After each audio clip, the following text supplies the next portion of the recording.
¿Qué tal, amigos? Bienvenidos a su canal Historias y Relatos Fantasmagóricos. Recuerda regalarme un like y suscribirse para seguir disfrutando del fascinante tema paranormal.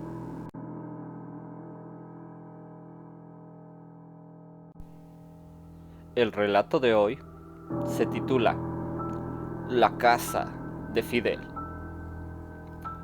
Una noche me llamó doña Patti y me platicó que su marido había heredado una propiedad ubicada en una antigua colonia de la Ciudad de México. Y dijo que en vano trataban de remozarla, porque a los albañiles contratados los espantaban y no duraban trabajando ni 2 días seguidos.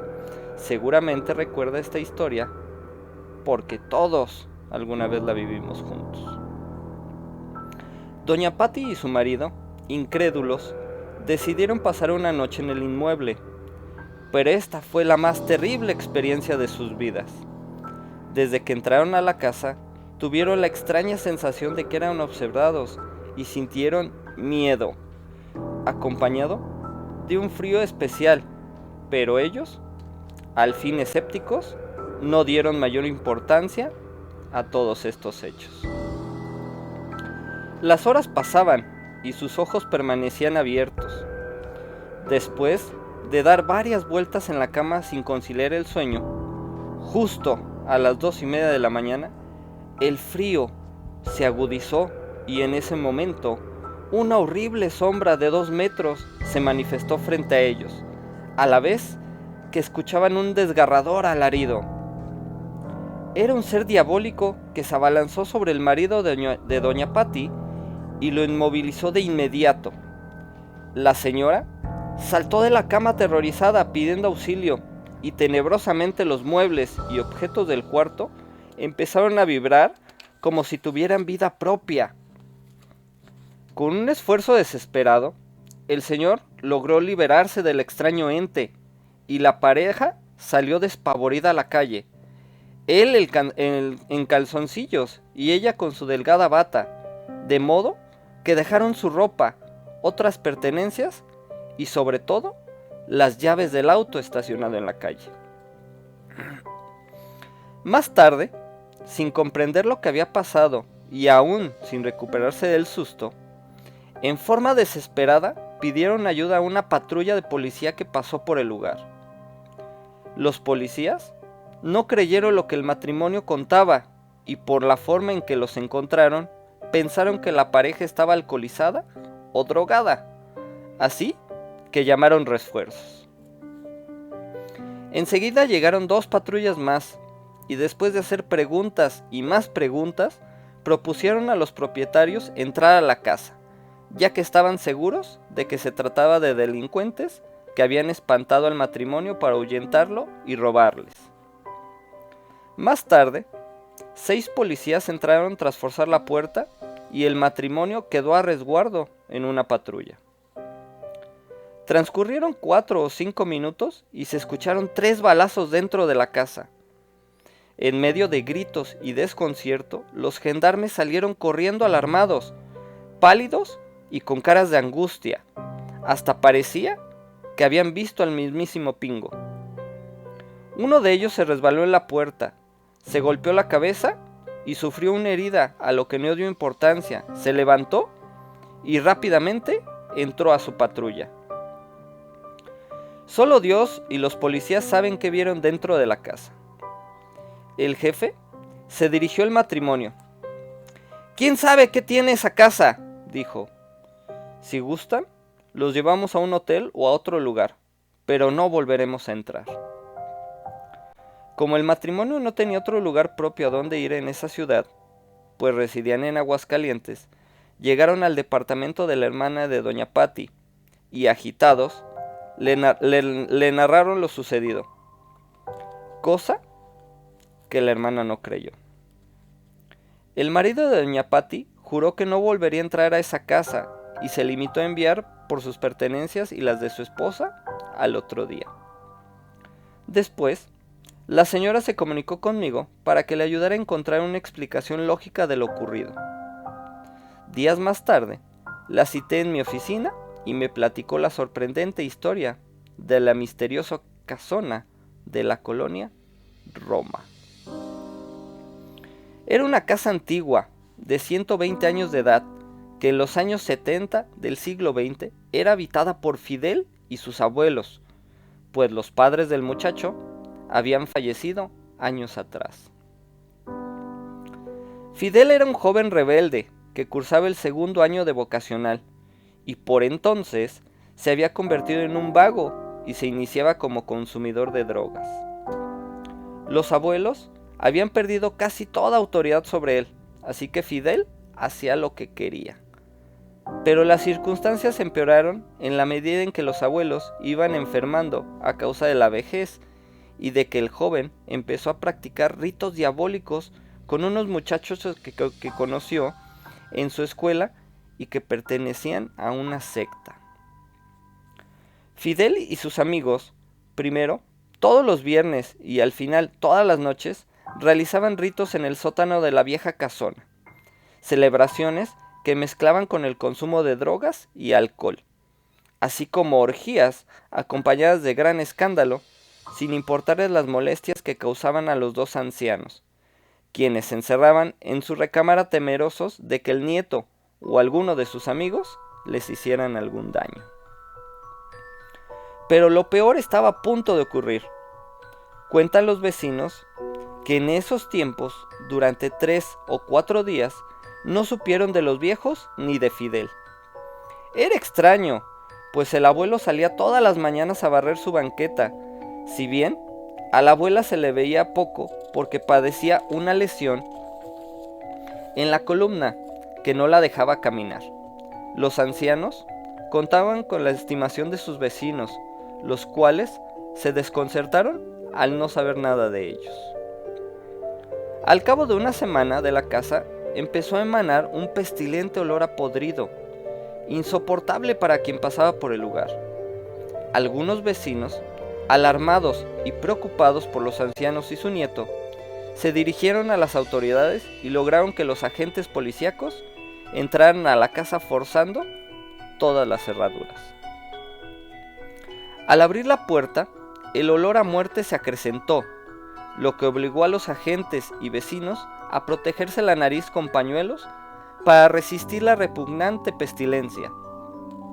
Alicia, la dueña de la tienda de enfrente, comenzó a llamar a los ancianos y al nieto por sus nombres, a gritos, y no obtuvo respuesta. Llenos de incertidumbre, los agentes, Alicia y algunos vecinos subieron al primer nivel, donde se encontraban los dormitorios, y descubrieron que la recámara de los abuelos estaba abierta. Grande fue la sorpresa al hallar una escena terrible, macabra. Los cuerpos sin vida de los ancianos yacían sobre una vieja cama matrimonial, desnudos y en medio de un manchón de sangre seca. Por si fuera poco, cada uno tenía clavada una estaca de madera a la altura del corazón, y ambos se encontraban en evidente estado de descomposición, hinchados, amoratados, con los ojos abiertos y una expresión de terror que estremeció a todos los presentes. Alicia no pudo soportarlo, exclamó: ¡Dios mío! Cayó desmayada y tuvieron que sacarla del lugar. Pero no terminó aquí el episodio. Policías y vecinos continuaron el recorrido por la casona, y al llegar al baño, al final de un pasillo, nuevamente el terror hizo presa de ellos cuando encontraron a Fidel desnudo, colgado de una lámpara con una cadena metálica, y en el piso un recado que decía: Señor, perdóname, pero no podía dejar a mis abuelos con este sufrimiento, y mostraba unos extraños símbolos. La noticia de tan horripilantes y misteriosas muertes corrió como pólvora por toda la colonia y más tarde por todo el país. Fue una de las notas importantes de los periódicos y noticieros de aquellos tiempos. La vieja casona de Fidel fue clausurada por las autoridades y abandonada más de una década, hasta que a mediados de los años 80, doña Patty y su marido ganaron un juicio intestamentario y fueron designados por el juez herederos de la propiedad.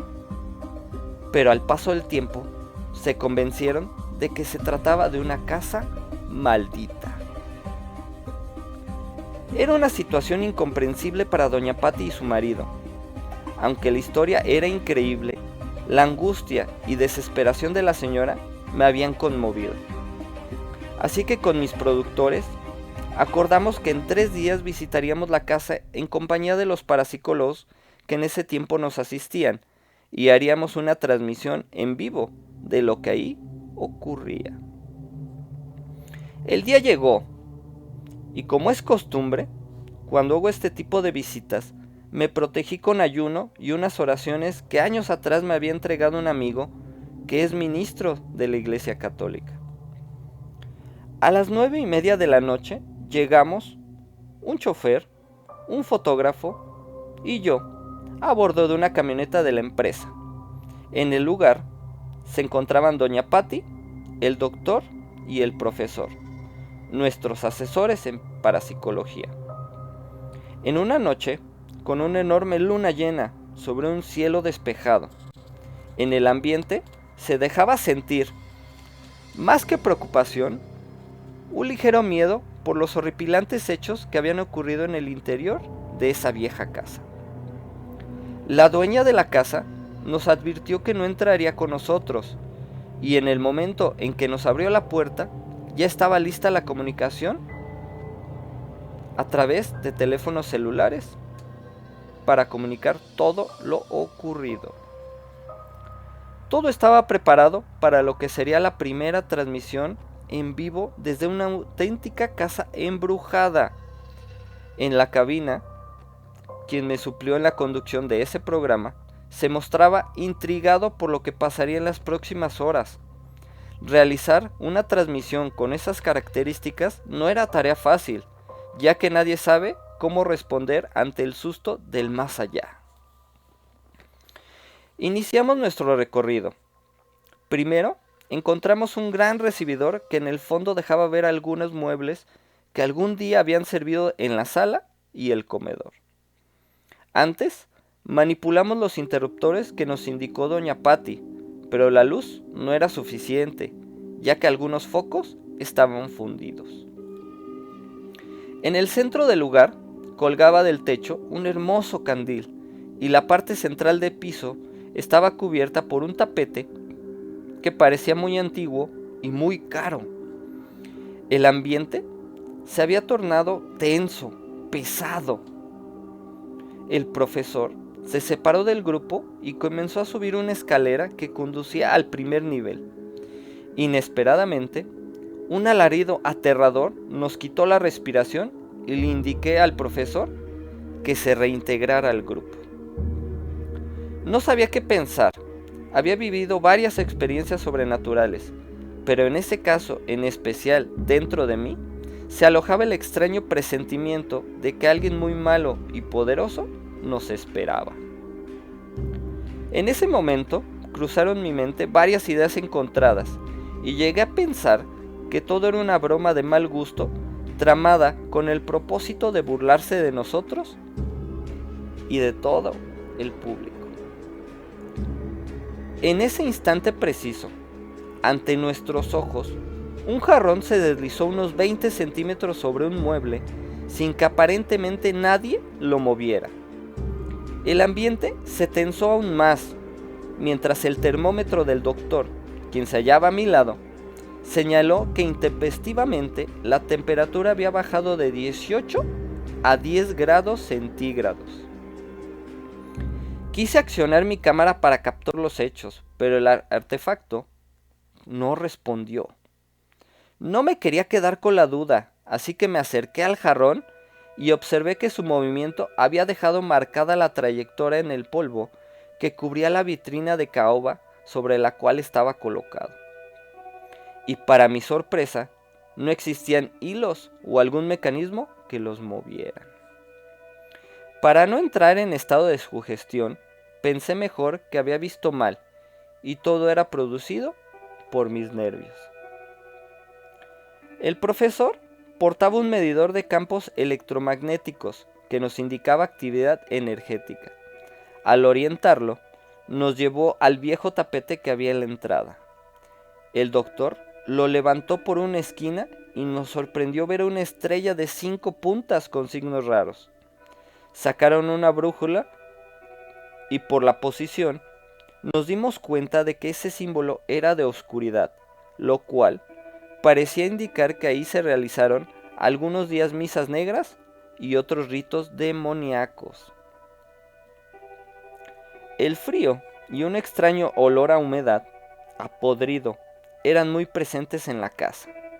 Después de que los parapsicólogos realizaron algunas anotaciones y observaron los símbolos que contenía la estrella que estaba bajo la alfombra, decidimos subir al primer nivel, donde se encontraban los dormitorios. Lo hicimos en penumbras, pasando sobre la alfombra café con dibujos que a cada paso despedía polvo, pues mucho tiempo estuvo abandonada. La temperatura bajaba significativamente. Caminamos con cautela por un largo pasillo y encontramos la recámara de los abuelos. Intenté encender la luz, pero el foco estaba fundido. Solo alcanzábamos a observar el interior gracias a la luz del pasillo que se filtraba por una de las ventanas. Vimos una vieja cama matrimonial de latón, la cual solo tenía un colchón azul con rayas blancas y unas grandes manchas negruzcas. Al iluminar las manchas con una pequeña lámpara, nos dimos cuenta de que era sangre seca. El panorama era muy tenebroso y para más, se escuchaba en una de las paredes cierto golpeteo que adjudiqué a la casa contigua. Al recordar que precisamente en esa cama habían sido asesinados brutalmente 2 ancianos, se me pusieron los pelos de punta. En el muro de la derecha se encontraba un gran closet de madera, dividido en 2 partes. Justamente cuando el doctor lo abría, la puerta se cerró azotándose. Primero pensé que el profesor la había azotado, pues se encontraba cerca de ella, pero me extrañó que dijera: ¡esa puerta se cerró sola! La preocupación y el miedo se apoderaron de mí. Existía la posibilidad de que alguien ajeno a nosotros la hubiera cerrado y estuviera detrás jalándola, por lo que me asomé por la ventana que daba al pasillo para, según yo, descubrir a ese alguien. Mientras, el profesor intentaba desesperadamente abrir la puerta. Gran sorpresa me llevé al cerciorarme de que nadie se encontraba del otro lado de la puerta. Solo Dios sabe quién la estaba cerrando. Inmediatamente nos acercamos el doctor y yo para ayudar al profesor a jalar la puerta y abrirla. Después de varios intentos, al fin lo logramos. Traté de aplicar la lógica y me dio por creer que un descuido, el profesor la había empujado y al cerrarse, tratándose de una puerta muy vieja, el cerrojo se había corrido quedando trabado. No le dimos mayor importancia al asunto y salimos de la habitación en un silencio que significaba desconcierto por lo que hasta ese momento habíamos experimentado. Entramos a lo que fue la recámara de Fidel. En ese lugar sentí un escalofrío y enseguida un vacío en el estómago que me produjo muchas ganas de vomitar. Siempre que siento algo así, rezo lentamente y en caso, porque sabía que se trataba de signos inequívocos de que algo muy malo se encontraba custodiando el lugar. Aquí la luz iluminaba más que en la otra habitación.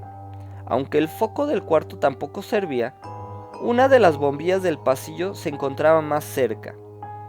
Observamos una cama individual con un colchón sin cobijas. Había más desorden que en la recámara anterior. Polvo, basura y un olor a podrido más intenso que comenzaba a escocer todas nuestras gargantas. Me encontraba aproximadamente a 1 metro de la cama y de pronto empezamos a escuchar algo así como arañazos dentro de un ropero que se encontraba semiabierto. La temperatura comenzó a descender aún más y llegó a los 5 grados según el termómetro del doctor. En verdad, era un lugar que daba miedo y asco. Luego, notamos que unos ruidos debajo de la cama, primero débiles, pero en pocos minutos subieron de volumen. Nos llevamos una gran impresión cuando increíblemente la cama comenzó a brincar. Sobresaltado, grité: ¡La cama! ¡La cama se está moviendo! Impactado por lo que veía, fui retrocediendo lentamente y llegué a uno de los muros. Sentí una ráfaga de aire frío sobre la cara y al darme vuelta me encontré una horrible cara de diablo pintada con sangre en la pared. Me llevé uno de los sustos más grandes de mi vida. Los parapsicólogos y yo formamos un círculo y empezamos a orar en latín, pero la cama no cesaba de moverse de arriba abajo, como si estuviera bailando, y la intensidad de las pocas luces del pasillo comenzó a bajar y a subir. Era una de mis primeras intervenciones en un lugar con tanta actividad sobrenatural. Al ver todo esto, mi corazón empezó a latir a toda prisa, mi respiración era agitada.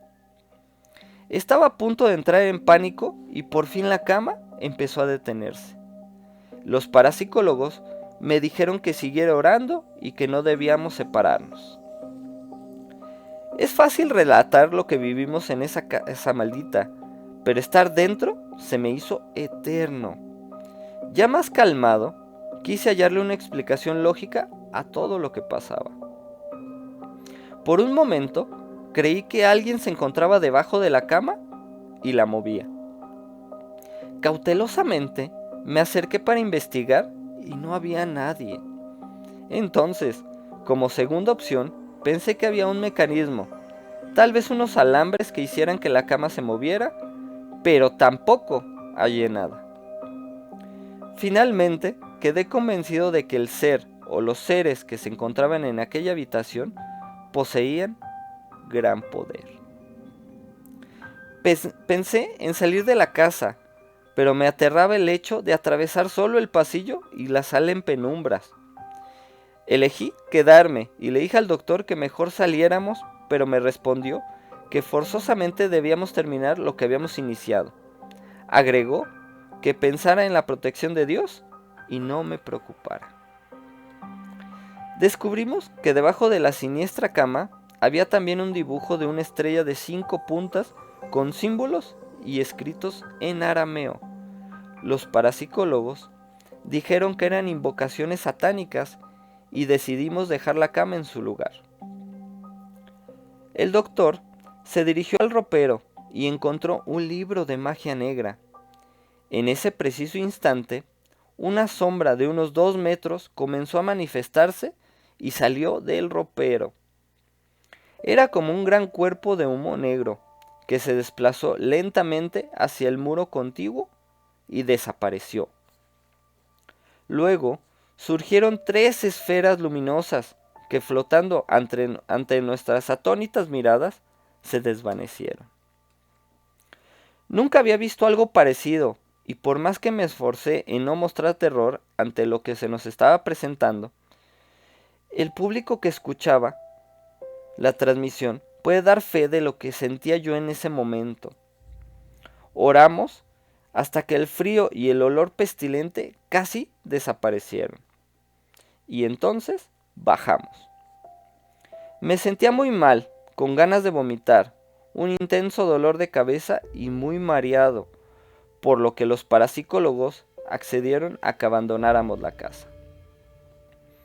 Al salir, el doctor me revisó y me dijo que mi presión arterial estaba baja y era conveniente de que me fuera al hospital. Todo me daba vueltas y creí que me iba a desmayar.